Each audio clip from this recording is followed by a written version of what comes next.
It is my distinct honor to be in the house of one of the greatest violinists of the 20th century, arguably, possibly the greatest violinist of the 20th century, the legendary Ruggiero Ricci.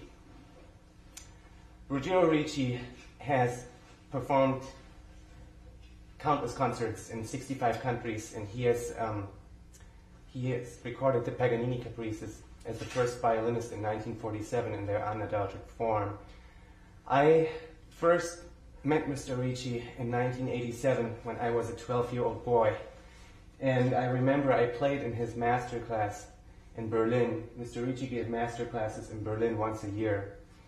It was every spring, and it was a very competitive master class. It was like an international competition. We had in the first year 50 people, and 10 were accepted, and I was the youngest contestant, and then we had 300 people in the audience, and after each master class Mr. Ricci would give prizes away, and it was always four people who would win a prize.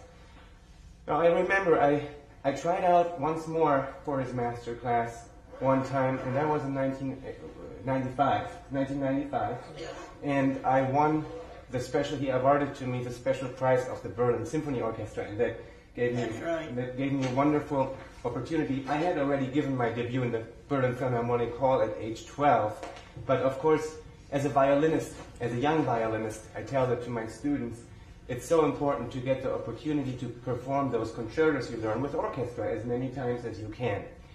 So to make a long story short, I'm celebrating now a friendship of 20 years with Ruggiero Ricci. In the beginning, it was, of course, more of a student-teacher relationship, but at this point, I really am very honored to know you, Mr. Ricci, and it is absolutely amazing to see you at almost age 90 so vigorously passing your knowledge on to the next generation. So I just have one question. I was wondering if you can give me your opinion what young violinists today should do, or how they should approach practicing in particular. Well, I think all violinists should approach practicing the same way, but it's the job of the teacher to teach the kids how to practice. You see, so the hardest thing you could say to a kid is, when you come to a lesson, say, let me see you practice.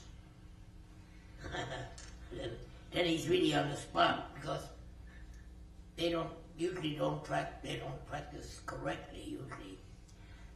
The usual method is that they go straight through the movement. You know, they don't take a special passage and work on it.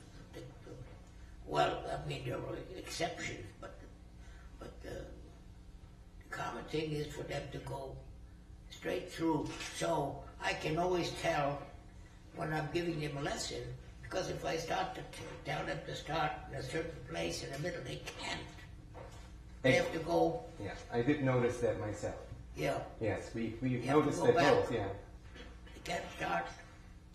They can't start in they should be able to start in any place.